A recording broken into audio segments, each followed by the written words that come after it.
Puji Bapak Yahweh, kita sudah belajar tentang Roh Kudus atau sedang belajar. Dan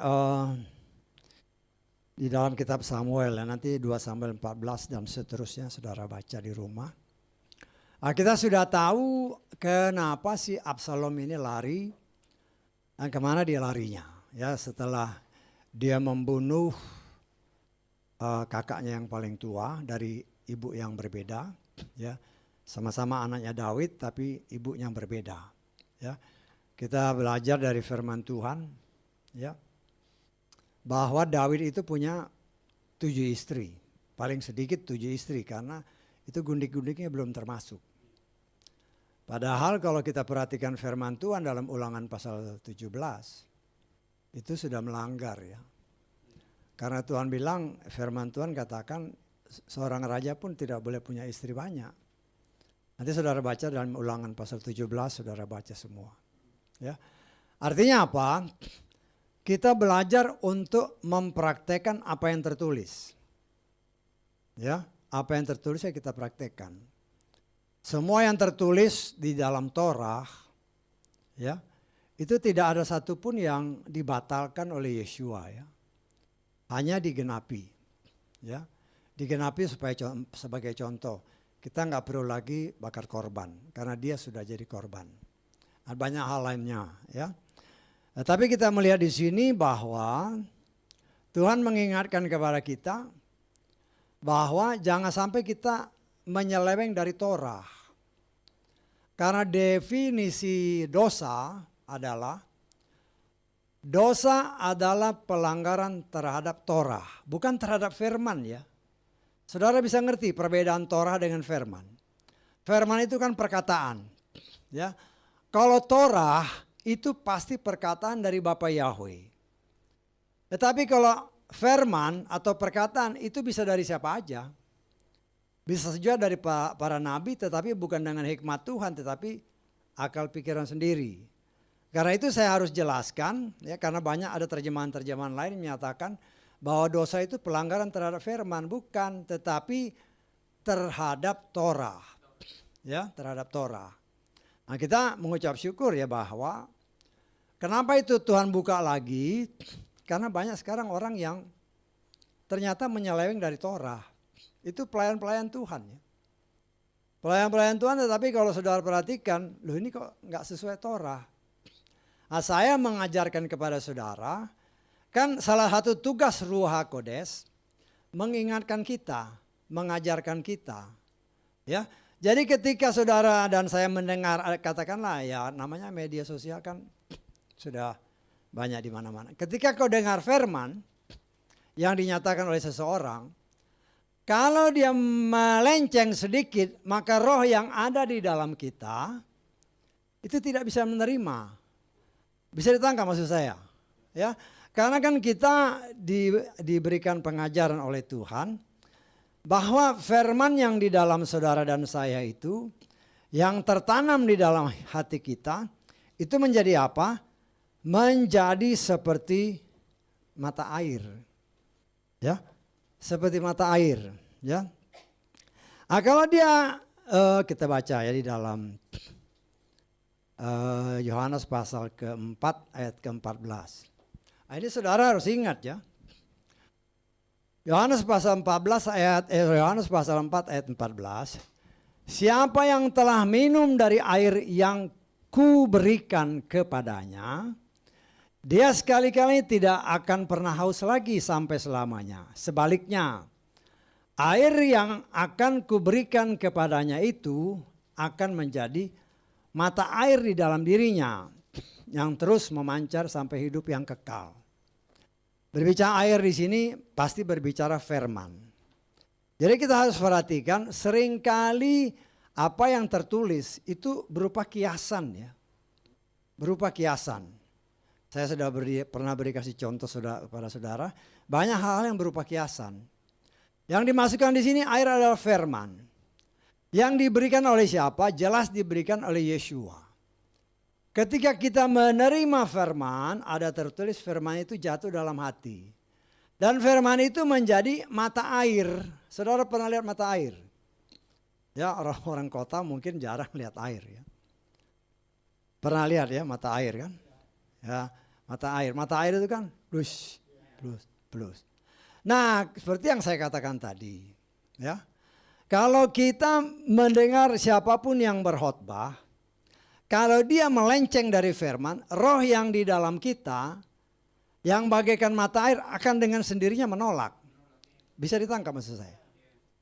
Sehingga saya harus jelaskan ini karena banyak sekarang kan, apalagi dengan media sosial yang ada.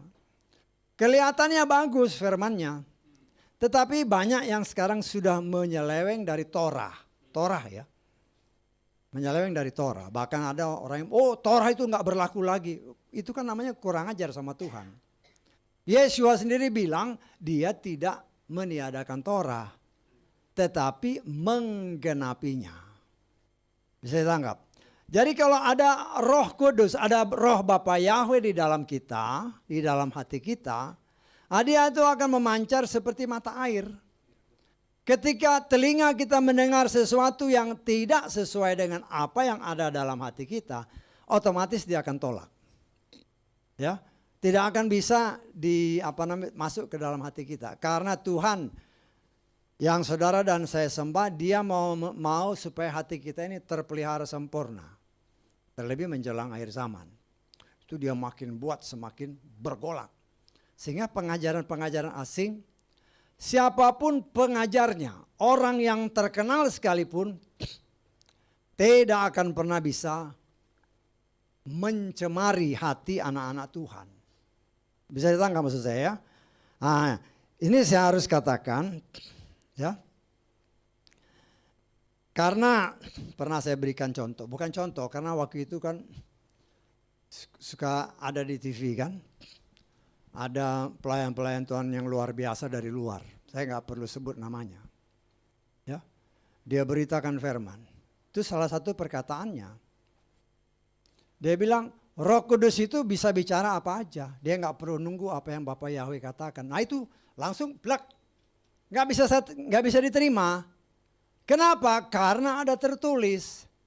Roh Kudus itu hanya membicarakan apa yang dia dengar dari Bapa. Kita lihat ya. Di dalam Yohanes pasal 16. Ayat ke-13 mulai. Yohanes 16 mulai ayat 13. Namun bila mana roh kebenaran itu telah datang, dia akan memimpin kamu ke dalam seluruh kebenaran. Perhatikan ayat ini. Karena dia tidak akan berbicara dari dirinya sendiri. Ya. Melainkan apa saja yang telah dia dengarkan, dia akan mengatakannya. Dia juga akan memberitakan kepadamu hal-hal yang akan datang. Nanti saudara baca seterusnya. Jadi ketika saya dengar itu nggak bisa terima. Bisa ditangkap maksudnya? Karena roh yang di dalam kita itu mengingatkan kita ini nggak sesuai. Itu saya nggak perlu sebut. Itu pengkhotbah yang luar biasa. Tetapi dia sudah menyeleweng dari sini. Saudara tahu apa sebabnya? Setelah beberapa setelah saya lihat rumah tangganya berantakan. Ya, dia cerai sama istrinya. Nah, di sini kita melihat yaitu karena satu pemberontakan. Ya, pemberontakan terhadap firman berarti engkau mengizinkan memberi celah kepada setan untuk melakukan sesuatu. Nah, di sini kita belajar ya. Roh Kudus mengajarkan kepada saudara dan saya supaya kita diingat ketika ada firman diingat. Oh begini, begini. Sehingga kita tidak mungkin bisa disesatkan oleh apapun yang berasal dari si jahat.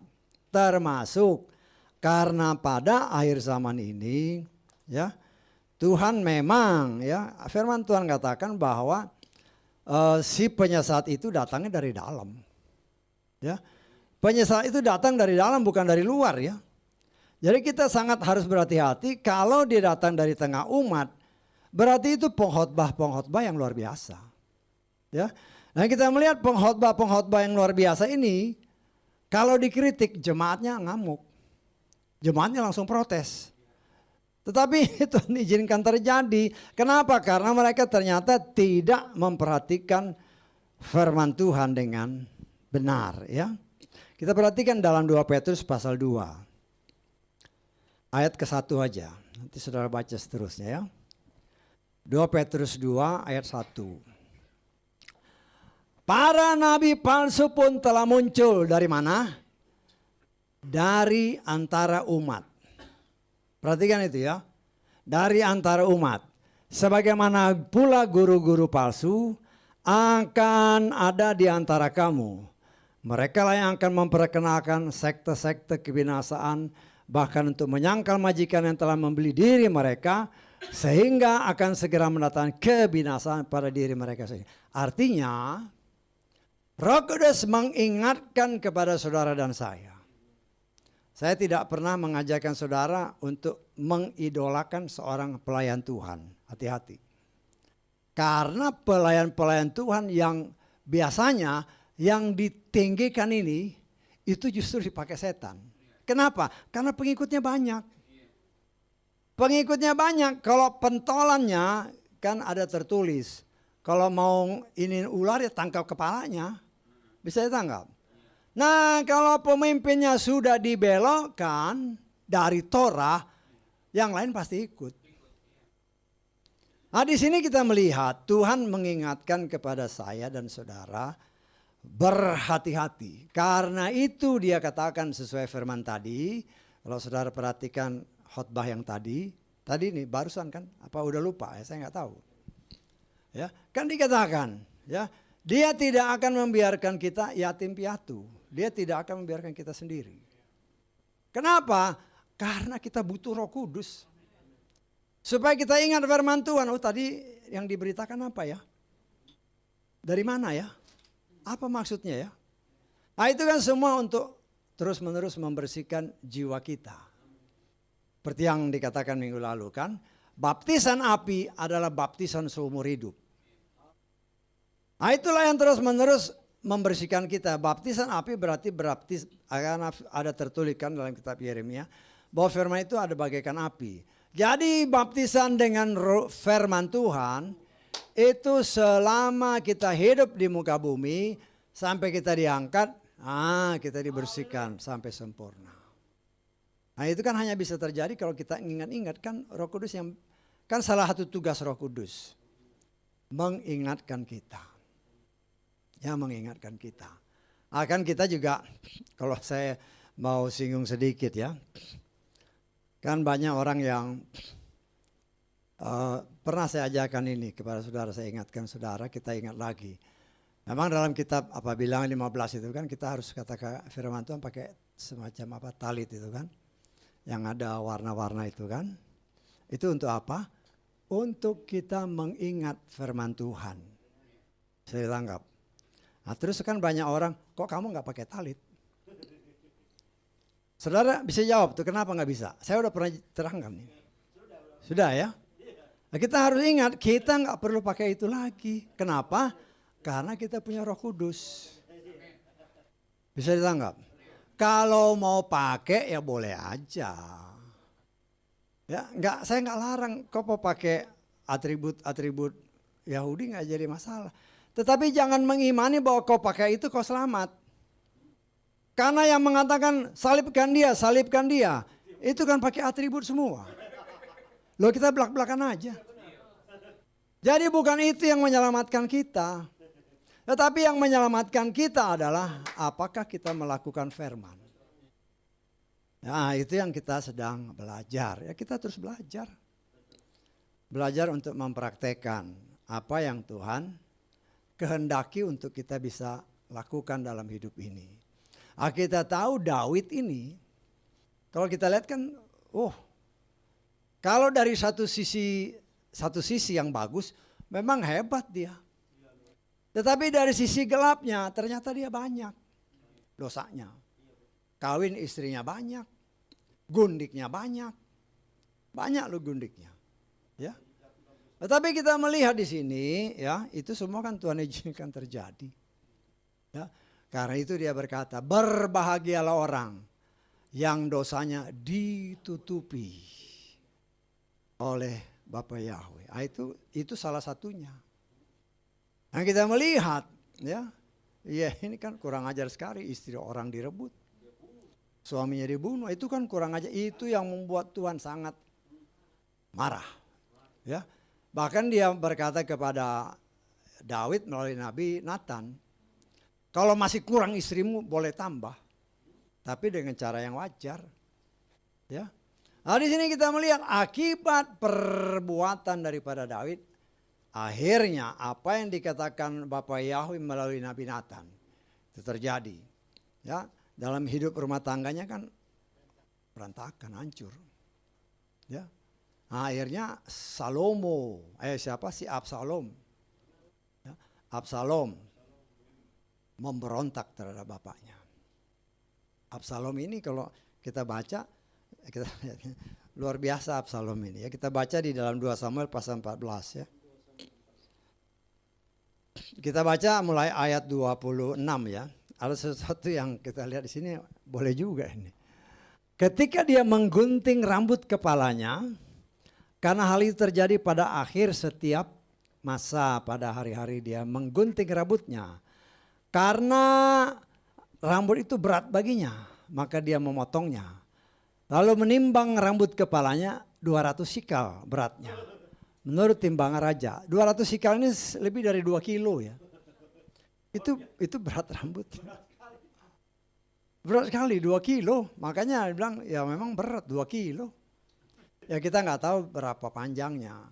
Tetapi ya panjang semeter juga kayaknya nggak sampai 2 kilo. 2 kilo lebih ya, 2,3 kilo. Ya. Nah di sini kita melihat, tetapi dia memang dikatakan oleh firman Tuhan, dia orang yang boleh dikatakan paling ganteng lah dari antara seluruh orang-orang Israel. Ya. Nah kita melihat di sini setelah kurang lebih 3 tahun dia lari, dia membunuh kakak sulungnya dari ibu yang lain, dia lari ke Gesur, ke kakeknya.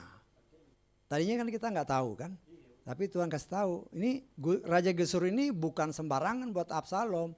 Raja Gesur ini kakeknya si Absalom dari pihak si ibu, ya, dari pihak si ibu. Ya tentunya kakeknya dengar kan Absalom lari kan. Kenapa? Pasti kan ditanya kalau kita coba menggambarkannya. Pasti kan dia datang, ngapain kamu kemari? Kakeknya nanya kan, kakeknya kan raja. Saya habis bunuh si Amnon. Kenapa kamu bunuh?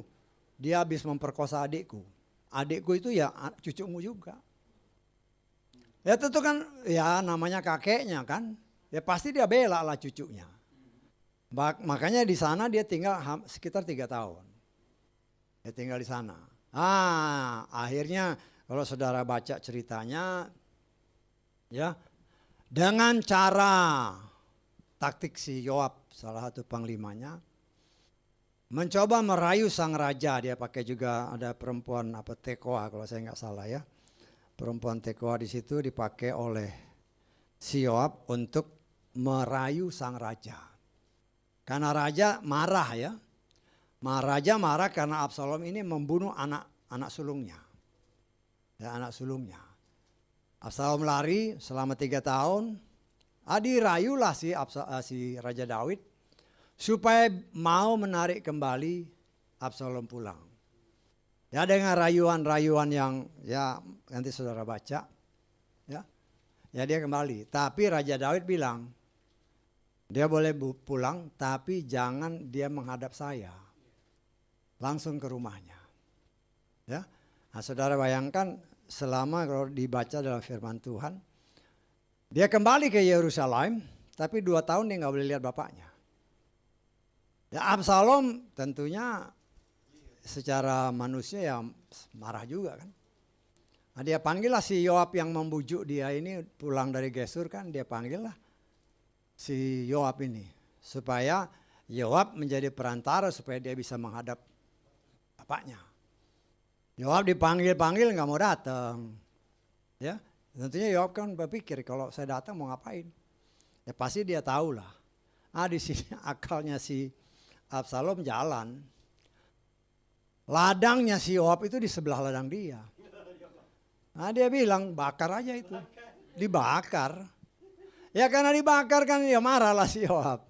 Ya datanglah dia akhirnya ketemu kan dengan caranya. Nah di sini kita melihat apa yang ditabur oleh bapaknya itu ngalir juga kepada Absalom. Kan bapaknya juga dengan cara yang licik mengambil si siapa? Batseba kan. Itu kan dengan akalnya. Absalom juga ya adalah netes-netes sedikit. Nah karena itu di dalam setiap kehidupan kita, ya jangan kita hanya baca gitu ya. Itu ada benih-benih yang ditabur dari atas. Nah itu yang harus diputuskan. Ya mungkin kalau saya melayani saudara kan itu diputuskan, tapi kan kadang-kadang nggak keluar semua kan. Nah kalau saudara ingat, kayaknya saya masih ada sesuatu. Ya ingat berdoa, merendahkan diri di bawah kaki Bapa Yahweh, terus putuskan. Roh-roh yang bukan berasal dari Bapa Yahweh diputuskan. Kalau tidak diputuskan di dalam nama Bapa Yahweh, dalam nama Adonai Yeshua Mashiach, dia akan terus mengalir sampai ke bawah. Bahkan keturunan ketiga sampai keempat. Nah ini harus diputuskan. Saya tanggap ya. Nah itulah gunanya Roh Kudus. Jadi kita baca ini jangan hanya baca, oh ini bukan, itu dari bapaknya. Absalom punya kelakuan bapaknya dengan cara yang licik. Dia kepengen si Yoab ini datang. Yoab ini dipanggil-panggil kan gak mau datang. Dibakarlah ladangnya di sebelah ladang dia, dibakar ya datang si Yoab. Baru dia ngomong. Nah akhirnya berdasarkan kalau saudara baca ya Yoab berhasil membujuk bapaknya. Ya bisa ketemu. Tetapi kita melihat di sini. Akal licik bapaknya tetap ngalir ke dia. Ya. Jadi orang-orang yang dia sudah damai kan sama bapaknya. Dia merayu hampir semua orang yang datang ke istana, dia rayu kan. Diambil hatinya. Kalau ada masalah dia yang menyelesaikan. Untuk apa? Untuk mengambil hati bangsa Israel. Karena dia akalnya jahat. Ya. Dia tahu kan, dia udah lihat ini kelihatannya bukan saya yang jadi raja ini. Saya tanggap. Kan dia bisa lihat kan dari beberapa anaknya. Ini kayaknya bukan saya yang jadi raja. Karena itu akalnya jalan, ini akal bapaknya ini. Akal licik ya. Akalnya jalan ya dengan merayu bangsa Israel yang mau datang, yang ada kesulitan dia pecahkan. Dan itu mengambil hati bangsa Israel. Setelah dia merasa kuat, baru dia ngomong sama bapaknya. Kalau saudara baca dia mau pergi ke mana? Di dalam ini aku mau pergi ke mana? Ke Hebron ya. Di sana dikatakan nanti saudara baca. Izinkanlah aku pergi ke Hebron di dalam 2 Samuel pasal 15. Nanti saudara baca. Di Hebron dia mulai susun kekuatan. Susun kekuatan karena dia percaya, karena dia sudah dalam hatinya kan. Dia udah lihat-lihat nih gelagat ini kelihatannya si Salomo jadi raja. Sedangkan Salomo itu berdasarkan urutan, dia itu ada di urutan ke-7. Ya si Absalom ini kalau saya tidak salah ingat urutan ketiga. Tetapi kok si Salomo ini yang kelihatannya urutannya jauh kok dia kelihatannya dekat-dekat. Nah akalnya jalan kan si Absalom. Dia sudah memikat bangsa Israel sekian banyak. Dia mulai menyusun kekuatan di Hebron. Setelah dia merasa kuat, baru dikatakan di sini. Ya, kita lihat di dalam 2 Samuel 15 ayat ke-10. Ayat ke-10 mulai ya. Absalom mengirimkan mata-mata di antara seluruh suku Israel dengan mengatakan, ketika kamu mendengar bunyi sangkakala, kemudian kamu harus berkata, Absalom adalah raja di Hebron. Ini akalnya. Ya. Sangkakala, seluruh Israel mendeklarasikan mereka Absalom. Semua rakyat Israel mendeklarasikan Absalom jadi raja. Nah ini kan berita ini kan pasti didengar oleh si Daud. Tetapi kalau kita baca ayat-ayat seterusnya, Si Daud ini bukan menyiapkan tentara untuk berperang, dia malah lari. Dia malah lari. Ya. Kenapa begitu? Dia kan mulai berpikir ya apa yang pernah dia tabur. Ya kan mulai dia kan sekarang sudah mulai tua. Tenaganya sudah berkurang. Walaupun waktu itu, waktu Saul masih hebat, Saul membunuh beribu-ribu, dia membunuh berlaksa-laksa. Ya. Sekarang kan dengan semakin berjalannya waktu, ketika Absalom mengikrarkan diri sebagai raja, seharusnya kan dia sebagai raja dia tinggal kumpulkan tentara-tentaranya kan. Tentara-tentara itu kan tentara-tentara yang berpengalaman, jago-jago semua. Tapi kita lihat ternyata dia tidak mau berperang melawan anaknya. Ya. Akhirnya dia lari. Ya. Dia lari, kita melihat ya segala sesuatu memang itulah cara Tuhan. Dengan diizinkannya Absalom mengikrarkan diri. Mulai terlihat ketika Raja Daud ini melarikan diri, mulai terlihat mereka yang tadinya pura-pura memuja-muja dia, mulai kelihatan belangnya. Ya kalau saudara baca ada yang mau maki-maki dia, mengutuk-ngutuki dia. Karena menganggap bahwa dia ini sudah habis lah. Anaknya lah yang jadi raja. Ya. Dan kita melihat di sini juga termasuk anaknya Yonatan. Anaknya Yonatan kita melihat yang bernama si Mephiboset, kan anaknya yang sempat diambilnya. Karena dia kan berjanji sama Yonatan kan. Akan mengurus keluarganya. Pokoknya hubungan keluarga itu tetap erat. Tapi kita melihat anaknya ini kan dikatakan sama Daud, engkau harus senantiasa duduk makan semeja dengan aku. Jadi makannya harus sama-sama. Tetapi disitulah kita melihat atau Tuhan mengizinkan si Daud melarikan diri dan dia melihat mana teman yang benar, mana yang ternyata bukan teman yang benar. Bisa ditangkap maksud saya? Termasuk anaknya Yonatan. Karena anaknya Yonatan ini juga berharap supaya kerajaan kakeknya yaitu Saul itu kembali lagi kepada dia. Ya.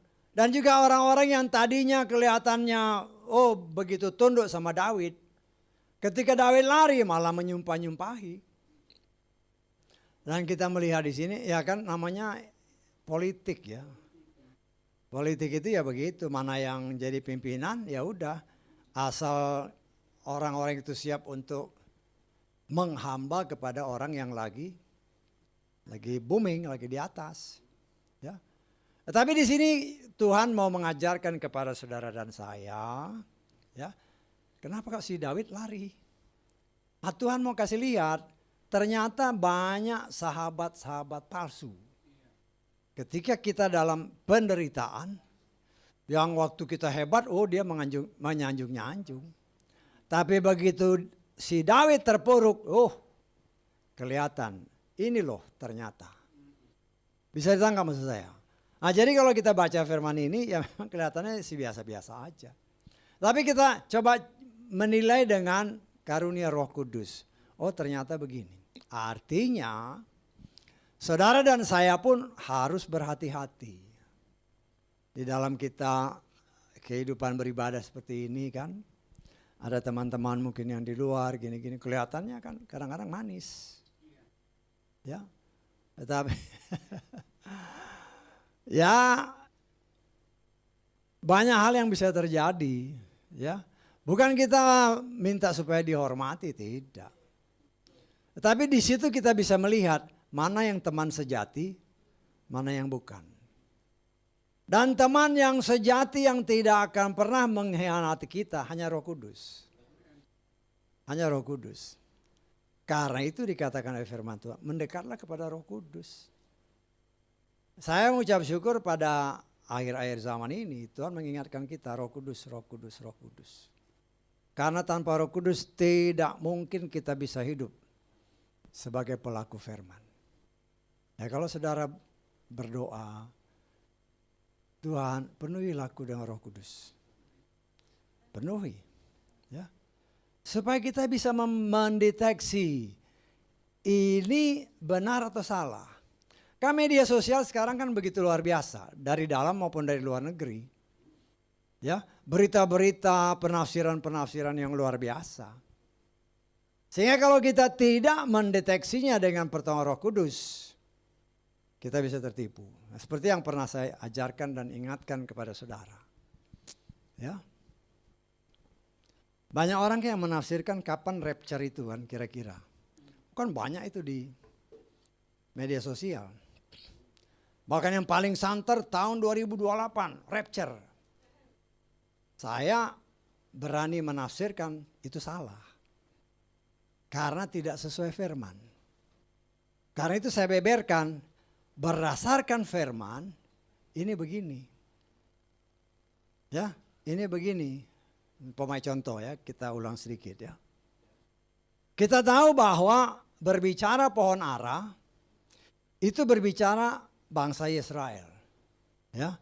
Dan kita melihat di sini segala sesuatu kita coba menafsirkannya sesuai dengan apa yang tertulis. Jangan lari dari apa yang tertulis.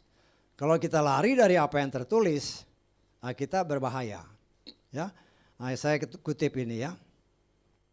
Karena Roh Kudus mengingatkan ini supaya kita semakin berhati-hati. Kalau buka di katakanlah di media-media sosial, oh rapture.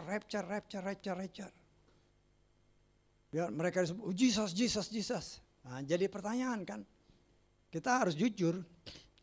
Seperti yang saya ajarkan kepada saudara. Saya percaya nama Yesus itu nggak ada di sorga. Bisa ditangkap. Orang lain mungkin marah. Tetapi kita bisa buktikan bahwa Yusuf dan Maria itu level pendidikannya mungkin saya katakan ya termasuk rendah. Masuk rendah. Dan mereka cuma bisa saya tafsirkan pakai bahasa Ibrani. Loh, dalam bahasa Ibrani Yesus itu nggak ada artinya. Dan nggak mungkin malaikat yang dikirim oleh Bapa Yahweh kepada mereka dan melalui mimpi tidak mungkin mengatakan kasih nama Yesus. Karena Yesus itu dalam bahasa Ibrani tidak ada artinya. Saya tanggap. Ya. Nah, kalau kita lihat itu kadang-kadang sedih aja. Ya. Kadang-kadang sedih aja. Bahkan ada orang ya macam-macam kemenasiran. Ya. Orang-orang dari Israel sana. Mereka memang menunggu Mesias. Tetapi kebanyakan penafsiran mereka bukan menunggu Yeshua ya. Karena bagi mereka Yeshua itu sudah ditolak. Yang mereka tunggu ada Mesias yang lain. Bisa ditangkap? Ya. Memang Mesias tetapi bukan Yeshua. Karena itu kita berdoa terus sebagai bangsa ini. Karena bangsa ini matanya belum dicelikan sebagian besar. Karena walaupun sekarang kan sudah banyak, khususnya Mesianik kan panggil Yeshua. Ya. Karena firman Tuhan harus digenapkan. Akan datang waktunya. Bapa Yahweh akan memberikan roh yang baru, jiwa yang baru, serta menanam Torahnya dalam hati mereka. Sehingga mereka celik, mereka tidak lagi nanti memanggil Adonai, tidak. Mereka akan memanggil ini Yahweh. Ini Yeshua.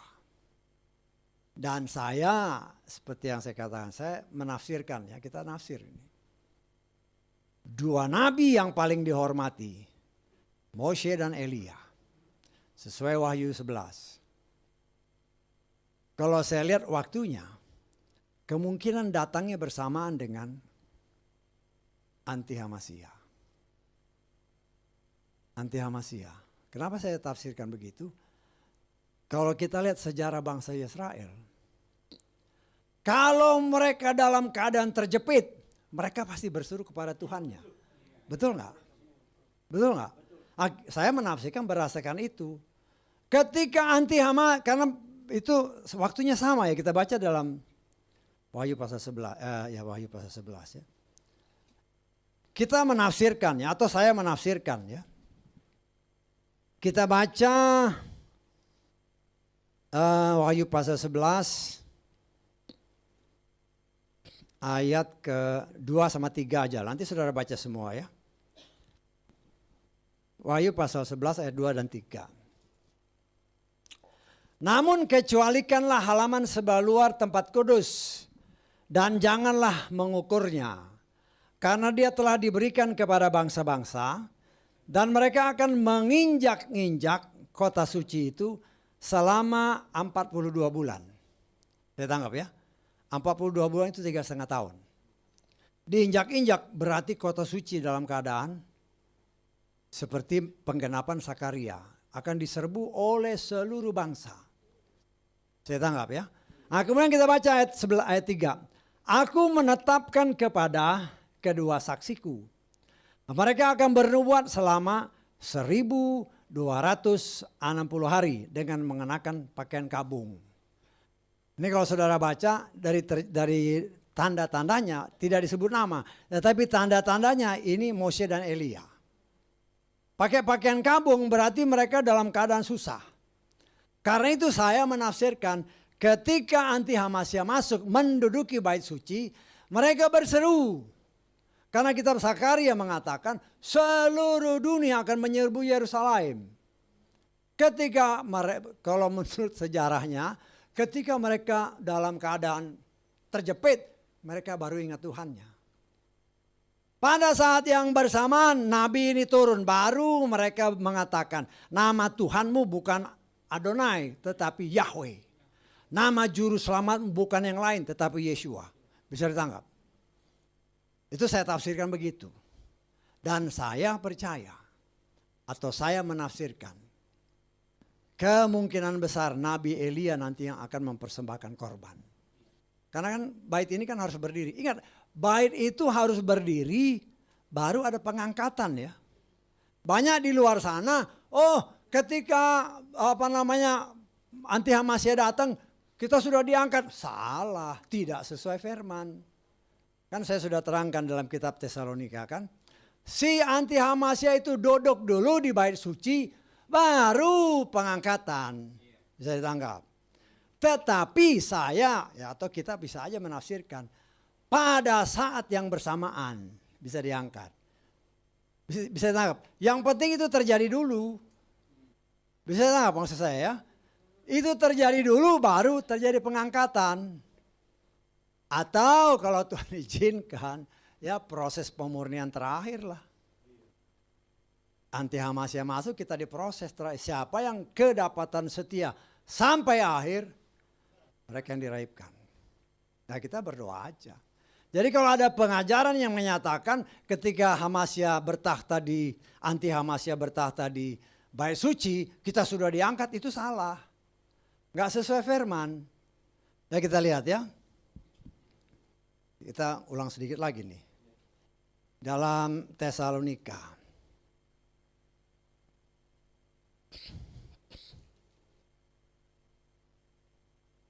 Haleluya.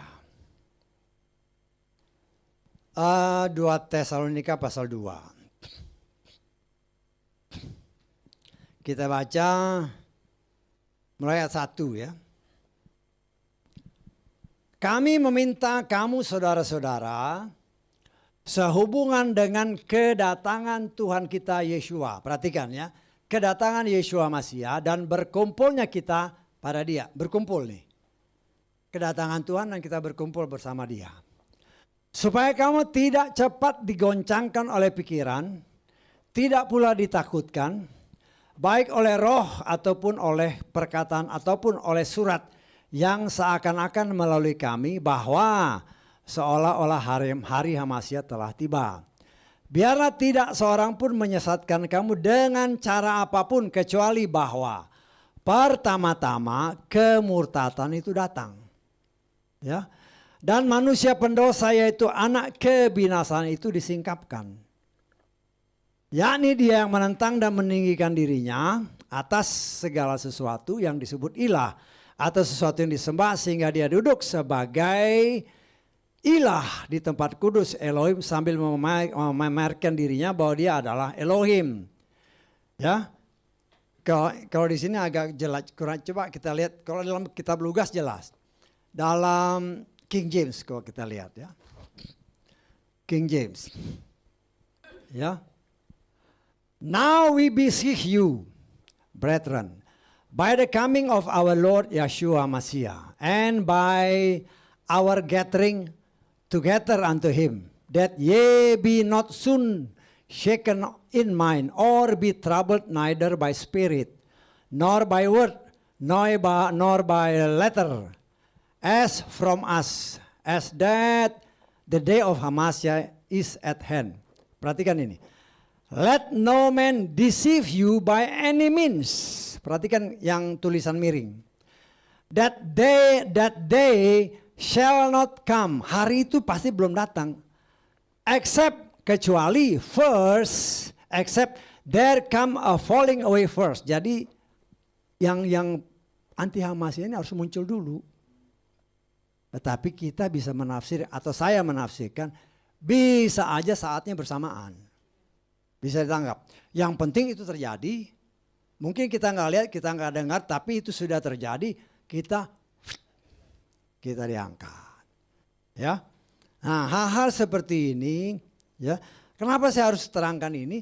Karena ada orang yang memberitakan di luar sana. Ketika anti Hamasya menduduki ini, kita sudah diangkat, itu salah.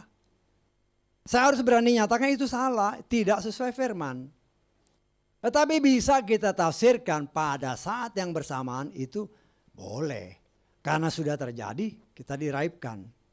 Tetapi bisa aja kita dalam proses pemurnian terakhir.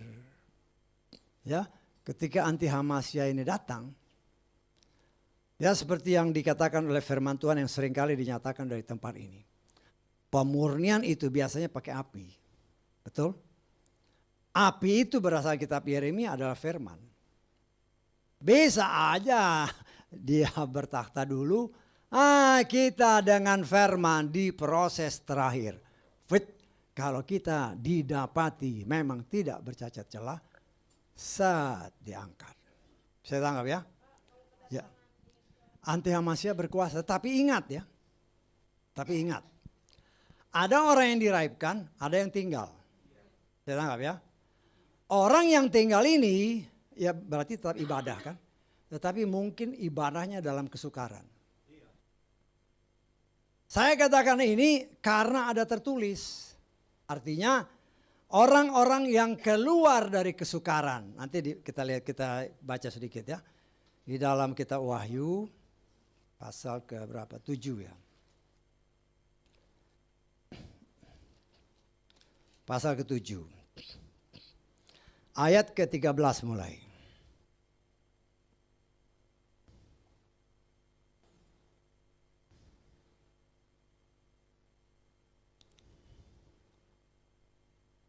Kita baca mulai ayat 9 dulu lah ya. 9 dulu baru nanti kita lengkap.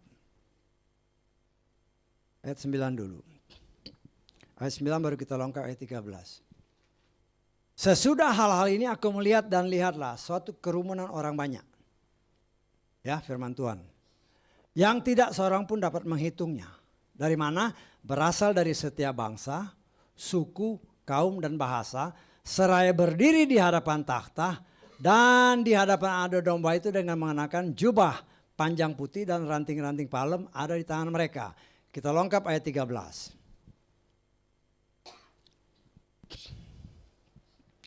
Dan seorang dari para tua-tua itu menjawab seraya berkata kepadaku, mereka ini yang tadi itu, ya, mereka ini yang mengenakan jubah panjang, siapakah mereka dan dari manakah mereka datang? Aku berkata kepadanya, si Rasul Yohanes, ya Tuhan engkau sudah tahu. Dan dia berkata kepadaku, si tua-tua itu siapa? Tua-tua tadi kan? Mereka ini adalah siapa? Orang-orang yang keluar dari kesukaran besar. Bisa ditangkap. Jadi ada yang diangkat, ada yang tertinggal. Dan inilah yang saya gambarkan. Ada Daniel, ada 3 orang temannya. Saya tangkap ya. Daniel ini dianggap, saya tafsirkan seperti orang yang diangkat. Tetapi 3 orang ini, ya, teman-temannya. Kenapa 3 kan gitu. 3 orang ini saya tafsirkan, penafsiran ya, sebagai keturunan Nuh, Sem, Yafet, dan Ham. Karena dari ketiga orang ini lahirlah semua penduduk yang ada di muka bumi sekarang. Bisa ditangkap? Nah, orang-orang yang tidak diangkat ini dari ketiga keturunan ini akan mengalami kesukaran besar. Termasuk kalau ibu tanya tadi ibadahnya. Ya ibadah pasti masih bisa. Tetapi tentu di dalam kondisi yang sudah bisa kita bayang dalam kesukaran besar. Mungkin di ibadah ya dianiaya juga. Bisa ditangkap. Karena itu masa anugerah ini ya kita bergunakan sebaik-baiknya. Jangan main-main lagi. Kalau kita tafsirkan, kan kita berasal penafsirkan kan, penafsiran. Kalau kita lihat di dalam Matius pasal 24 itu, seperti yang tadi saya katakan kan, kalau pohon ara mulai bertunas, itu kan pohon ara itu berbicara tentang bangsa Israel, ya bangsa Israel. Itu sudah pasti ya kalau saudara baca di dalam Yeremia 24 itu nanti kelihatan. Ya Yeremia ya. Di sana dikatakan pelajari perumpamaan tentang pohon ara ayat 32 ya dari Matius 24. Kemudian ayat 34, sesungguhnya aku berkata, generasi ini sekali-kali tidak akan berlalu. Artinya generasi ketika pohon ara muncul, ketika bangsa Israel muncul, orang yang ada di generasi itu masih ada. Bangsa Israel muncul tahun 48. Betul ya? Banyak orang di luar sana menafsirkan umur kami 70 tahun. Kalau kuat 80. Kalau 70 kan udah lewat. Mereka menafsirkannya tambah 80. Saya bilang itu salah. Dalam Mazmur 90 kan. Umur kami 70, bila kuat 80. Orang mengambilnya 80, saya bilang itu salah. Karena itu bukan generasi. Bisa ditangkap? Kan Yesua bilang generasi, bukan umur ya. Nah, kita harus lihat generasinya. Nah, salah satu contoh ya Tuhan buka bagi kita di dalam Kejadian. Itu semua jawaban ada di Torah. Kejadian pasal 15. Ya kadang-kadang ini terlewatkan ya, banyak orang memang tidak perhatikan. Kita lihat Kejadian 15 ayat 12 mulai.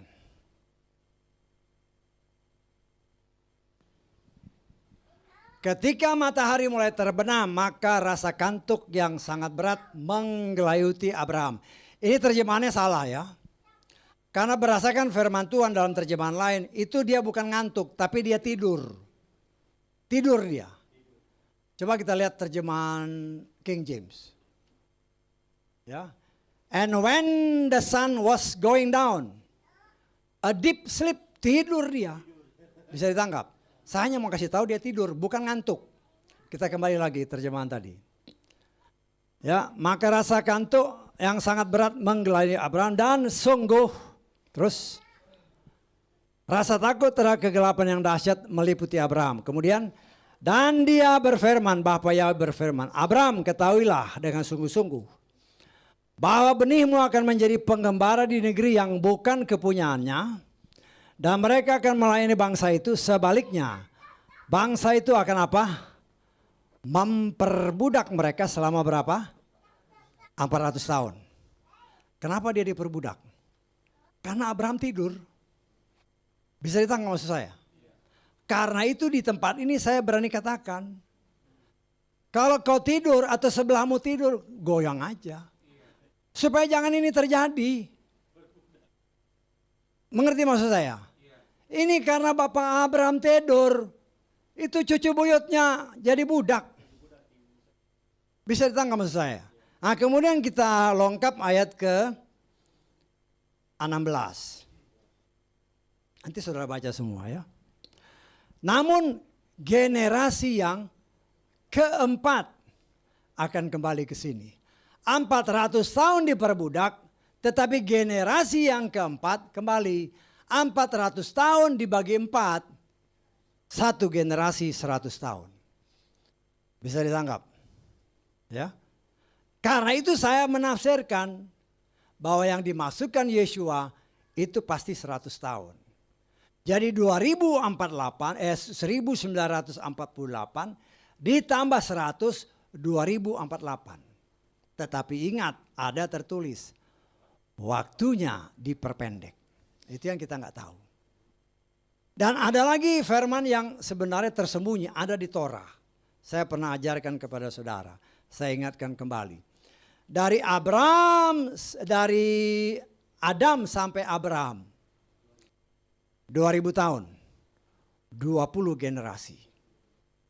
Berarti dari situ kita lihat satu generasi 100 tahun. Jadi apa yang Yeshua nubuatkan, jawabannya itu ada di Torah. Tetapi orang banyak menafsirkan yaitu ngikut Mazmur aja 70-80. Kenapa saya bilang itu? Karena saya pernah baca 1948 tambah 80. Mereka menafsirkan tahun 28. Tidak. Saya menafsirkan maksimum tahun 48. Tetapi bisa aja tahun 29. Saya tanggap. Karena waktunya diperpendek ini saya percaya hanya pribadi lepas pribadi akan diberitahu. Ya kalau waktunya sudah saya percaya pasti lewat tahun 28. Tahun 29 nanti Tuhan bisik kayak siap-siap. Ya udah siap aja. Bisa tahu maksud saya. Itu hanya karena Roh Kudus. Tetapi kita menjaga hati kita. Ya, akibat kesalahan Daud, akhirnya dia menuai apa yang dia pernah taburkan. Anak sendiri memberontak terhadap dia, bahkan merebut atau berusaha merebut kerajaannya. Tapi di situ dari kita mencoba lihat positif. Apa yang Tuhan ajarkan saya lihat. Ternyata kelihatan yang tadinya si anaknya si Yonatan kelihatannya baik-baik, ternyata pengkhianat. Terus ada lagi yang ikut yang kelihatannya baik-baik, ternyata pengkhianat. Nah di situ kita melihat, ya kita belajar apa sih yang positif yang dapat kita ambil, bisa ditangkap.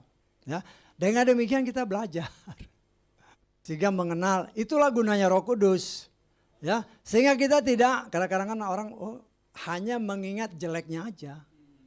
Tetapi Tuhan mengajar saudara dan saya jangan ingat jeleknya atau jangan lihat jeleknya, tapi ingat apa yang positif di situ.